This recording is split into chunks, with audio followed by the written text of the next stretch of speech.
إياك نعبد وإياك نستعين اهدنا الصراط المستقيم صراط الذين أنعمت عليهم غير المغضوب عليهم ولا الضالين وإلى آخر الأنبياء والمرسلين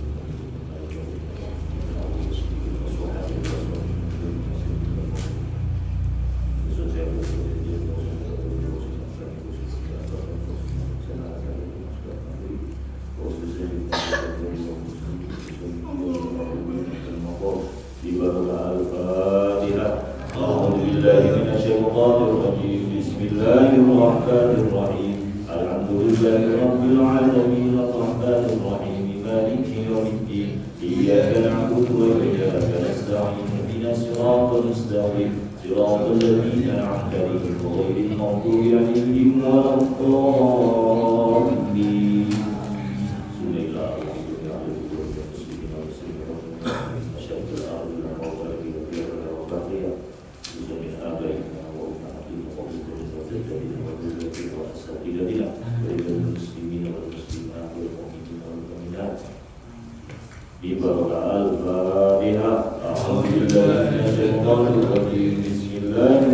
Bismillahirrahmanirrahim. Alhamdulillahirabbil alamin arrahmanir rahim maliki yaumiddin iyyaka na'budu wa iyyaka nasta'in ihdinas siratal mustaqim siratal ladzina an'amta 'alaihim ghairil maghdubi 'alaihim waladdallin. Allahumma hasib maqasid wa taqabbal minna wal akhirah jamaah suara. Ya Allah, berikanlah kesehatan kepada kami semua. Jauhkanlah kami dari malapetaka ya Allah. Mudahkanlah kami segala urusan ya Allah. Berikanlah ketenangan jadikanlah kami dalam keadaan husnul khatimah. Jauhkanlah kami dari kesusahan hidup dunia dan akhirat. Bi barakah al-Fatihah. A'udzubillahi minasyaitonir rajim. Bismillahirrahmanirrahim. Alhamdulillahirabbil alamin arrahmanir rahim maliki yaumiddin iyyaka na'budu wa iyyaka nasta'in ihdinas siratal mustaqim siratal ladzina an'amta 'alaihim ghairil maghdubi 'alaihim waladdallin. Amin. Bismillahirrahmanirrahim. Assalamualaikum warahmatullahi wabarakatuh.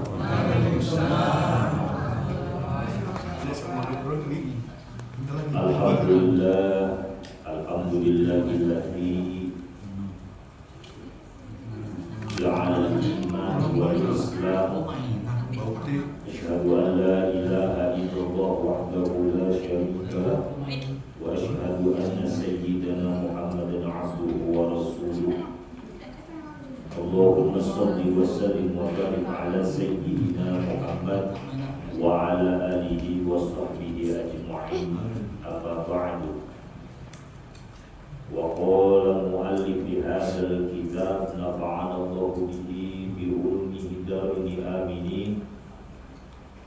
Abda'u bismillahi wa rahmani wa birrahimi daimil isani falhamdulillahil qadimil awwali al-akhiril baqi bila tahawuli thumma salatu wassalamu samada ala nabi khairi man qad wahada wa alihi wa sahbihi wa man tabi zabilatinil haqqi ghayra muhtadi. Wallahumma wa ba'du fa'lam bi wujubil ma'rifah min wajibi lillahi 'ishrina sifa.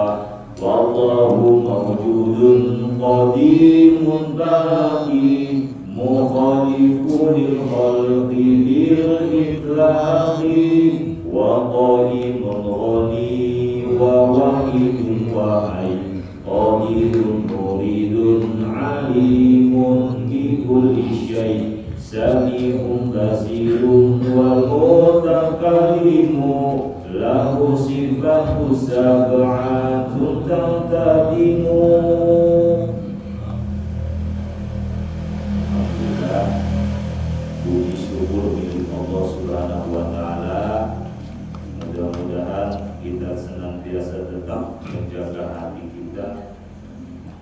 untuk selalu menyamakan dengan detak jantung kita untuk selalu mengucapkan Allah dan mengagungkan Allah. Karena hakikatnya perjanjian makhluk kepada Allah Sang Penciptanya adalah Anna abdun wa anta khaliq. Saya adalah makhluk ciptaanmu dan engkau adalah Sang Pencipta. Perjanjian itu harus kita tuangkan dalam kehidupan kita. Mudah-mudahan kita senantiasa terjaga amal iman Islam kita dan keyakinan kita teguh kepada Allah Subhanahu wa Ta'ala. Salawat dan salam mudah-mudahan Allah Subhanahu wa Ta'ala memberikan syafaatnya kepada kita semua dengan barokah Nabi Muhammad SAW yang memiliki syafaat untuk dunia dan akhirat. Amin.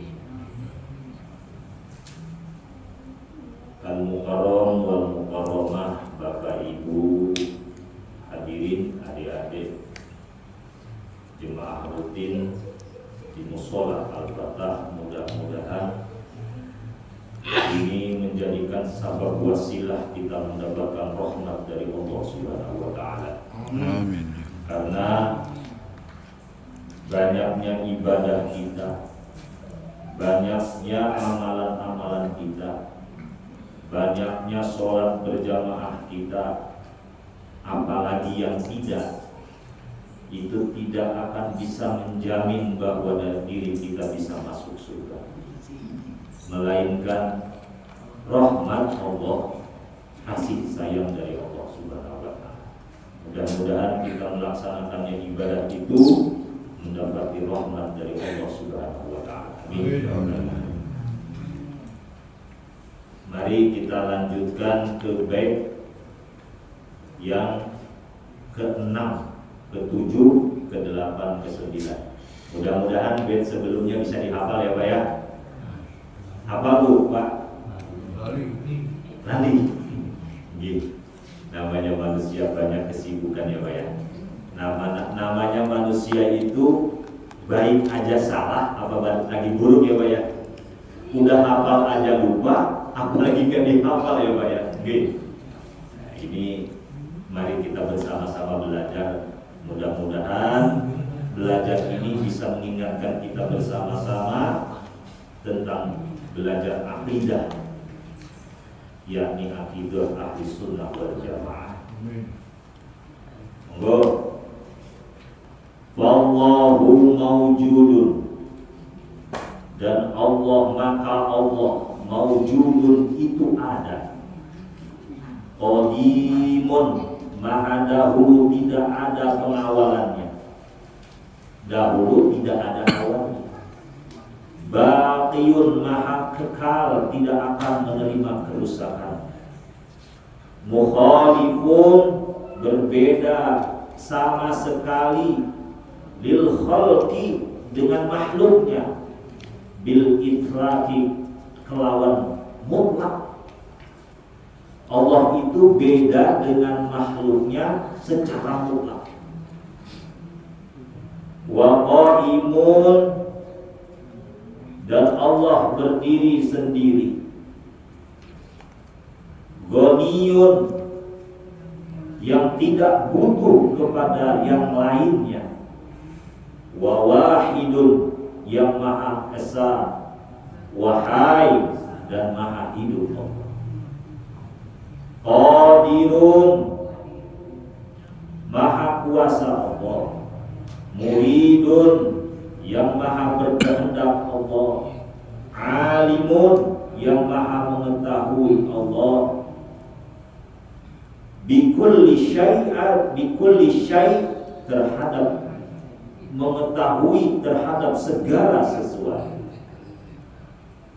Sami'unil basir, sami'un, Allah juga maha mendengar.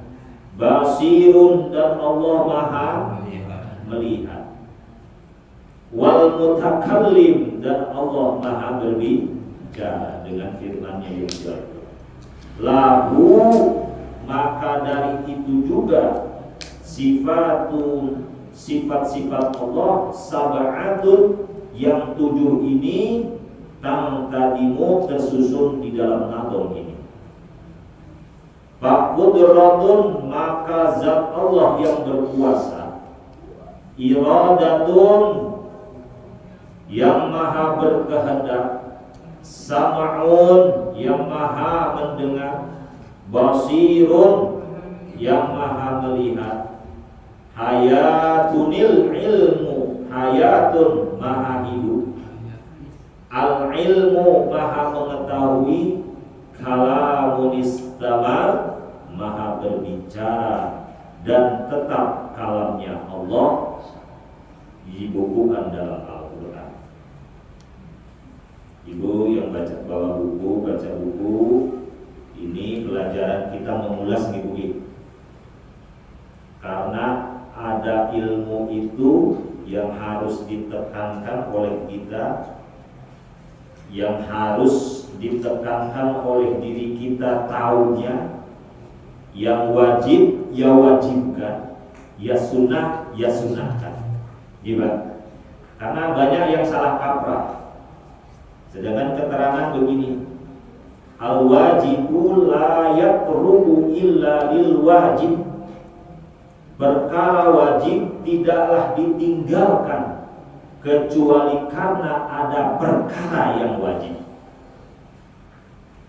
Lalu kemarin kita bahas wajib, gimana? Allahu mawjudun qadimun bagi, sebelumnya wa ba'du ba'la bi wujubil ma'rifah. Kita membahas wajib, penting mendasar buat kita. Apabila kita melakukan sebuah ada pergerakan di musola, sesuatu yang wajib, contoh menuntut ilmu, lalu masyarakat di sekelilingnya dia tidak ada kewajiban lain, tapi dia tidak melaksanakan kewajiban, berarti dia meninggalkan kewajiban. Tapi kalau ada kewajiban lain, maka kewajiban itu sendiri menjadi gugur. Contoh, pengajian ini mengetahui sifat wajib bagi Allah ini wajib. Lalu ada orang yang tidak tahu ilmunya, sudah tidak tahu, tidak belajar, terus tidak bertanya, ketika ada pengajian dia tidak datang umpamanya. Dia melakukan hal yang sunnah, berarti dia mementingkan yang sunnah, meninggalkan yang wajib. Gila. Begitupun dalam hidup kita. Ketika kita beramal, yang sunnah kita dulukan, yang wajib kita tinggalkan. Bagaimana itu Pak? Kira-kiranya sunnahnya kita kejar, tapi yang wajib kita tinggalkan. Kira-kira bagaimana? Gitu. Maka itu akan menjadi kebobrokan ilmu untuk diri kita, ke generasi kita, karena mengejar sesuatu yang sunnah tapi wajib aja tidak. Makanya di sini dipentingkan bagi setiap orang yang mukallaf wajib mengetahui sifat wajib bagi Allah. Kalau bahasanya ilmu tauhid itu ilmu lawas ya Pak ya. Orang semuanya tahu sifat wajib bagi Allah. Orang semua tahu, saya yakin di sini semuanya memahami bagaimana sifat wajib bagi Allah. Gimana? Udah kebiasa sudah zaman dahulu itu puji-pujian selalu dibacakan ya. Tapi zaman sekarang sudah hilang. Gitu ya. Kenapa agama itu semakin hilang? Sementara agama itu semakin ditebar, tapi marwah agama semakin hilang. Karena banyak yang menilai agama itu undur mangkolanya, melihat kepada orang yang berbicara, tapi bukan esensi ilmunya. Anak kecil mengeluarkan ilmu, tapi tidak dianggap. Tapi orang besar yang tidak tahu ilmunya ngomong didengar. Ini, maka kita belajar kembali taklim muta'lim, bahwasanya kita diwajibkan menuntut ilmu dari mulai kita dilahirkan sampai kita dikuburkan. Bapak Ibu jemaah musholah Al-Fatah yang dirahmati oleh Allah. Allahumma sholli ala sayyidina Muhammad. Bapak, ini sifat wajib bagi Allah. Wallahu, maka sesungguhnya Allah. Monggo diresapi benar-benar. Maujudun, itu ada. Ini hati-hati Pak. Saya takut ini. Saya belajar ini takut ini Pak. Jujur aja. Karena tauhid ini meleset sedikit salah akidah. Maujudun, itu ada. Berarti satu sifat wajib bagi Allah, yaitu sifat wajib bagi Allah yang satu, yang pertama adalah wujud. Artinya ada. Nah, artinya ada. Allahu mawjudun bila makan. Allah ada, tidak membutuhkan tempat. Ingat Pak? Soalnya banyak yang keliru nih Pak. Ditanya Allah di mana? Pertanyaan itu sudah salah. Kalau ada anak kecil bertanya Allah itu di mana? Allah di arah, salah Pak.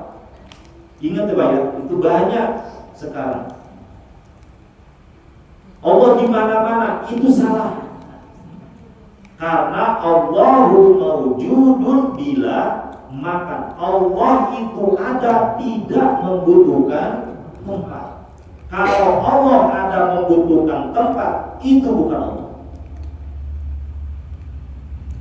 Hati-hati buat anak kita, keluarga kita, keyakinan kalau Allah bertempat berarti Allah butuh tempat, berarti Allah sama dengan makhluk, sedangkan Allah berbeda dengan makhluk. Lalu jawabannya apa ketika ditanya sama anak kita? Di mana Allah? Nah, Allah itu tidak sama dengan kita, tidak sama dengan makhluk. Maka Allah itu tidak memiliki tempat, tapi Allah memiliki kekuasaan dimanapun kita berada. Apa dalilnya satu sifat wujud? Di dalam surat As-Sajdah ayat 4. Allahul ladzi khalaqas samawati wal arda wa ma bainahuma.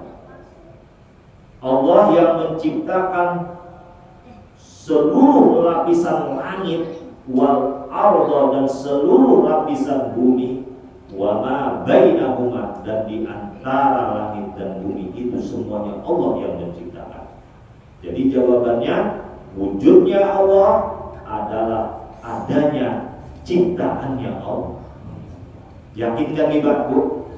Jangan sampai ada mengatakan Allah itu bertempat, salah besar. Ini kekeliruan. Ketika Basul Masail dijelaskan, hati-hati. Saya hanya menyampaikan Ibu, hati-hati ketika menjelaskan bagaimana wujudnya Allah. Jelaskan saja adanya ciptaan Allah itu sebagai bentuk wujudnya Allah. Dipahami Pak? Itu dalil yang pertama, Allah yang menciptakan seluruh langit dan bumi serta isinya. Kalau sudah begitu Pak, dengan wujudnya Allah, mari kita untuk membekali diri kita dalam ibadah. Andaikan kita tahu wujudnya Allah, dengan segala bentuknya kita adalah ciptaan Allah. Semua yang ada ini ciptaan Allah. Mari kita tasarrufun ni'am fi mardhatil mu'min, mentasarrufkan semua yang diberikan oleh Allah kepada jalan yang diridhoi oleh Allah. dan diberi nikmat tangan sehat, bangun tidur, mari kita bersyukur kepada Allah. Kita diberi sehat, badan, afiat, diberi kenikmatan badan sehat, semuanya itu nikmat dari Allah sebagai bentuk wujud dari Allah yang menciptakan kita kembalikan kepada Allah. Makanya kita diwajibkan benar-benar mengetahui sifat wajib bagi Allah ini untuk benar-benar mengenal Allah, bukan hanya mengenal tanpa syarat. Sekarang orang banyak ibu Pak tidak pernah ngaji syariat, tidak pernah ngaji, tidak pernah belajar ke kiai dari awal dasarnya. Ketika belajar ilmu hakikat, makrifat, langsung loncat, seolah-olah mereka sudah mengetahui. Maka ketika orang itu melakukan hal tersebut, kata para ulama, akilun, maka dia batal bertaubat. Maka ilmu itu perlu tersusun dari dasarnya. Dipahami Bu? Ini singkat ya, sifat wujud bagi Allah. Itu sifat wujud, artinya adanya Allah. Yang kedua, qadimun. Allah itu dahulu, tidak ada permulaan. Kalau dahulu saja berarti ada yang memulainya, kan gitu. Tapi Allah itu dahulu, tidak ada permulaan. Tidak ada permulaannya. Maka Allah terdahulu, tidak ada permulaan, dikatakan di dalam Al-Quran surat Al-Hadid, huwal awwalu wal akhiru wal zahiru wal batin wa huwa bi kulli syai'in alim. Ya Allah yang maha awal, tidak ada yang mengawalinya. Wallahu wal akhiru, dan dialah Allah yang maha akhir, yang mengakhiri buat makhluknya, yang mengakhirkan semua terhadap makhluknya. Wa zahiru, dan Allah maha zahir dengan segala ciptaannya. Wal batin, dan Allah maha batin. Wa huwa, dan sesungguhnya Allah bi kulli syai'in, terhadap segala perkara, alimun, itu mengetahui. Dengan idamnya Allah maha mengetahui segala-galanya. Maka kembali ke diri kita, mari kita resapi diri kita. Dengan adanya Allah, dengan terdahulunya Allah tanpa permulaan, Allah mengetahui segala-galanya, baik di hati kita, baik di pikiran kita, baik di rencana kita. Mudah-mudahan rencana itu selalu positif, selalu baik, Ibu, selalu baik. Karena mudah-mudahan di musola Al-Fatah ini jemaahnya selalu berpikiran positif dan baik, sehingga akan kembali kepada dirinya hal-hal yang baik. Karena hakikatnya kebaikan itu ditanamkan oleh diri orang itu, kembalinya kepada dirinya. Karena dalam Allah pun menyatakan dalam Al-Quran, Allah itu tidak membutuhkan apapun terhadap makhluknya. Apapun yang dilakukan makhluknya, hakikatnya untuk dirinya sendiri. Jadi kalau kita menanamkan keburukan, maka kita akan menuainya sendiri. Kita melakukan kebaikan, kita akan menuainya sendiri. Maka jika ingin baik, lakukanlah kebaikan terukur dan mendasar sesuai dengan kemampuan ilmunya. Dan jangan pernah merasa diri kita sudah berilmu tapi di dalamnya tidak berilmu. Seperti saya, Bu, saya nggak punya. Belajar terus ini. Mudah-mudahan generasinya semuanya bisa berilmu, dan ilmunya manfaat, bisa dimanfaatkan untuk orang banyak, dan manfaat untuk di dunia wal akhirat. Amin. Lanjut Bu, bait yang ke-6. Qadimun, Allah maha tetap. Ayo,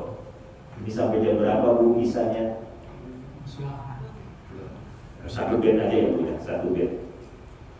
Qadimun baqi, Allah itu maha kekal. Qadimun, Allah itu maha kekal. Kekalnya Allah tidak akan ada yang merusak. Kalau manusia menciptakan bagus, kekal, tapi bakal rusak ya Pak. Makhluk itu bakal rusak, tapi Allah tidak akan pernah rusak. Contoh, terjadi kiamat. Semua makhluk Allah termasuk surga dan neraka itu hancur Pak, dihancurkan oleh Allah. Lalu bagaimana dengan malaikat Israfil yang meniup sangkakala, dimatikan juga oleh Allah. Dalam satu riwayat di dalam kitab Al-Um, Allah mematikan juga, namun ketika yaumul ba'ats dihidupkan kembali, malaikat itu disuruh menghidupkan kembali. Bagaimana surga dan neraka kekal? Tidak Bu. Itu semua makhluk Allah. Kekal itu menurut kehendaknya Allah. Kalau kata Allah hancur itu surga dan neraka, hancur. Lalu Allah ciptakan kembali, maka jadilah. Maka ada kalimat dalam surat Yasin itu, innama amruhu idza arada syai'an ayyaqula lahu kun.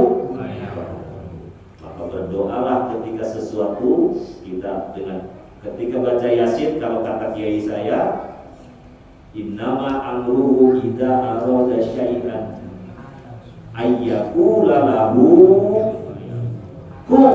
Yakinkan, marifat pun benar-benar aku punya hajat, punya sesuatu, fayaku jadilah, maka jadi. Itu harus benar-benar kata guru saya. Tapi orang itu memantapkan itu tuh sangat susah.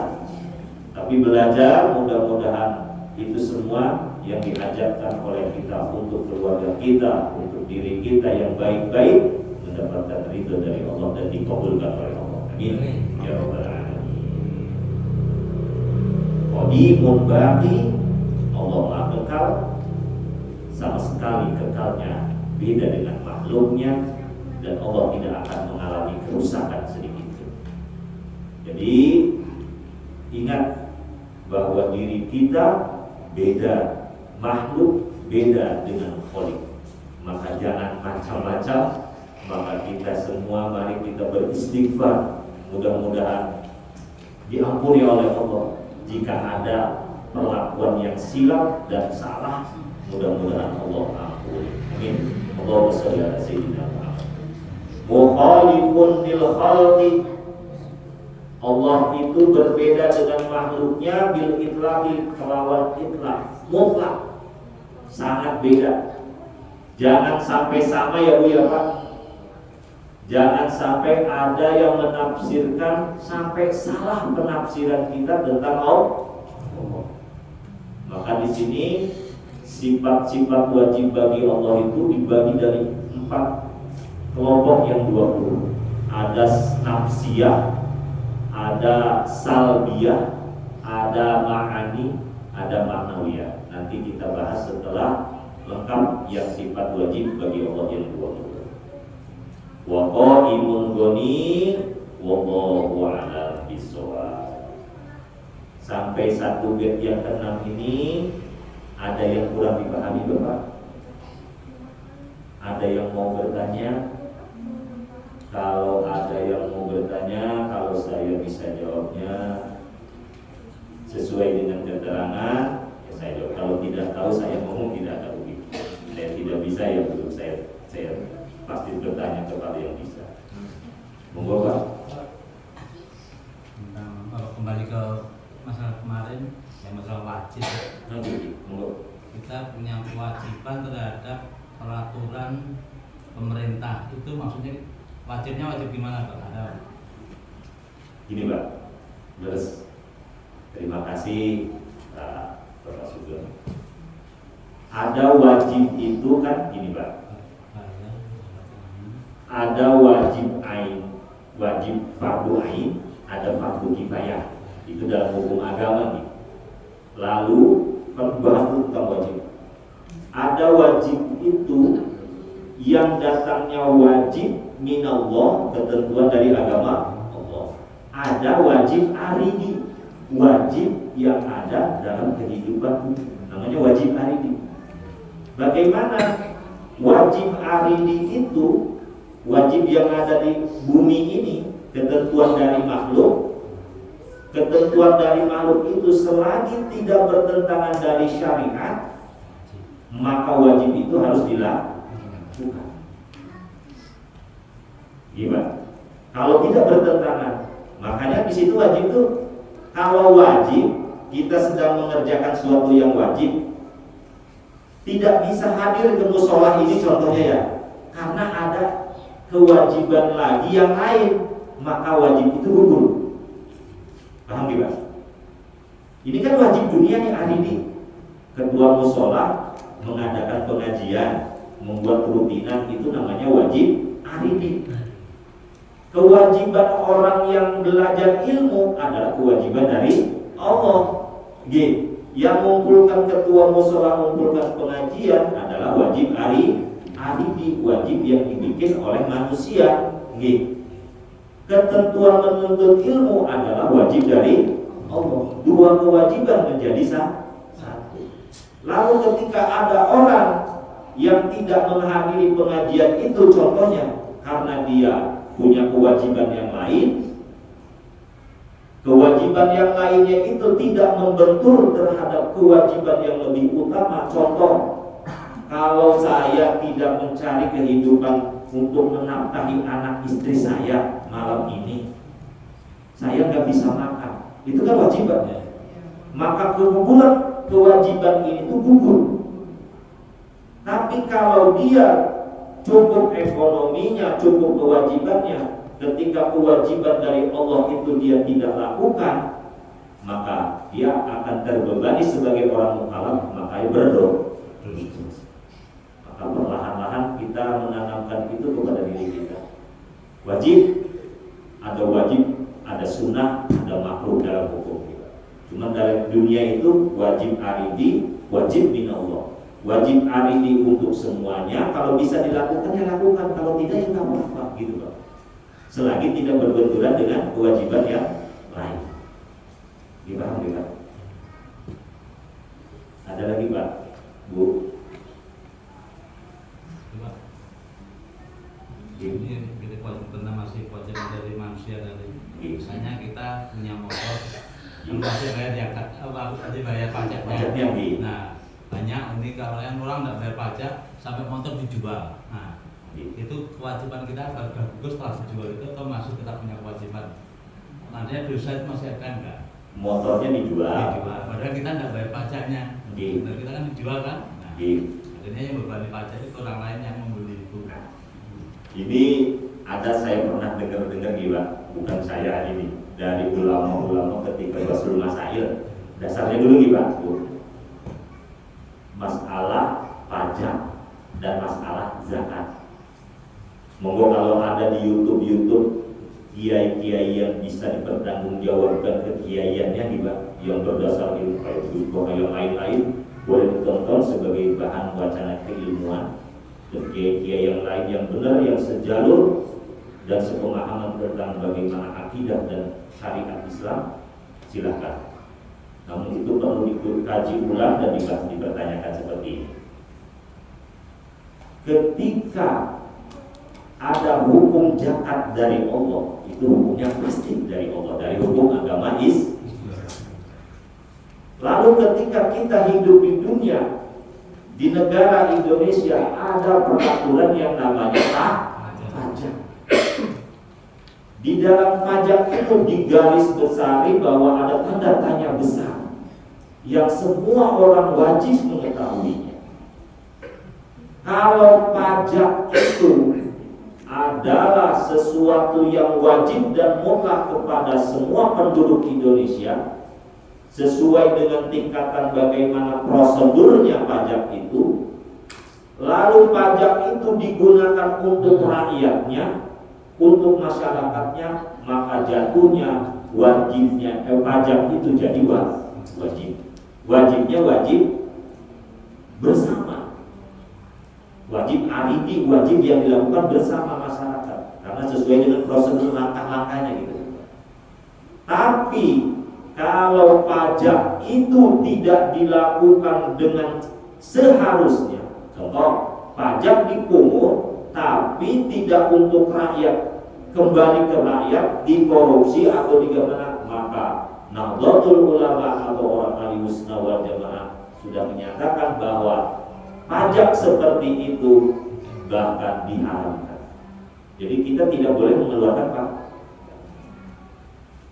Jadi kalau urusannya Bapak seperti tadi mengeluarkan motor, menjual motor, pajak mau dijual kan, tapi dijual ada pajaknya kan. Kalau secara agama itu kan situ jual beli tidak ada pajak kan, tapi secara hukum ini ada pajaknya. Ya, kembali kepada pemahaman pajak itu tersendiri, bagaimana proses awalnya yang harus dilalui bagaimana. Kalau kita mau enak, ya jalanin aja. Mau enak dengan secara hukum, ya lakukan proseduralnya atau regulasinya lakukan saja. Kalau tidak, ya tidak mengapa, karena itu bukan kewajiban yang mutlak dari Allah. Kalau urusan dunia itu tidak mutlak. Kita melakukan sebuah kebaikan, wajibnya di dunia ini ya hanya mengikuti prosedur di dunia. Ya. Tapi kalau kewajiban yang dari Allah itu mutlak, karena akan dipertanggungan jawaban di akhir. Tapi lebih baiknya di dunia dilakukan kewajibannya, di akhirat juga yang wajib-wajib dilakukan. Gimana? Yaitu sebagai bahan pertimbangan, karena saya pas pajak itu dengar dari kiai saya tentang bagaimana itu harus dilakukan masyarakat, warga tentang pajak. Karena yang wajib itu buat kita tuh zakat, bukan pajak sebetulnya. Gitu. Pajak itu karena warga yang taat. Ya mudah-mudahan kita semua bisa taat urusan negara kita, taat terhadap agama kita. Amin. Ya Rabbal Alamin. Allahumma sholli ala sayyidina Muhammad. Mudah-mudahan ini menjadi berkah buat kita. Satu bait yang ke-6 ini menjadi wasilah kita semua, menjadi benar-benar memahami sifat wajib bagi Allah dan diterapkan untuk diri kita semuanya. Amin ya rabbal alamin. Allahumma sholli ala sayyidina Muhammad wa ala ali sayyidina Muhammad walhamdulillahi rabbil alamin. Allahumma akrimna bi judatil ilmi wa sur'atil fahmi. Allahumma arzuqna fahman nabiyyin wa hifdzal mursalin. Amin. Allahumma sholli ala sayyidina Muhammad sadratil asli an-nuraniyah wa qadri rahmaniyah wa qadri khalifatil insaniyah wa qadri asraril rabbaniyah wa khuzainil qurunil istifaiyah wa qadri asliyah wa qadri saniyah wa qadri aliyah man darajati tahta wa sayyidil Muhammad sallallahu alaihi wasallam. Allahumma rabbana atina min ladunka rahmatan wa hayyi lana min amrina rashada wa hab lana husnan wa taghfir lana wa tarhamna lanakunanna minal khasirin. Ilman nafi'an warzuqna fahman wa yaqinan shadiqan wa mutaqabbalan wa rizqan halalan barakatan mutayyibatan bi rahmatika ya arhamar rahimin. Rabbana atina fid dunya hasanah wa fil akhirati hasanah wa qina adzabannar.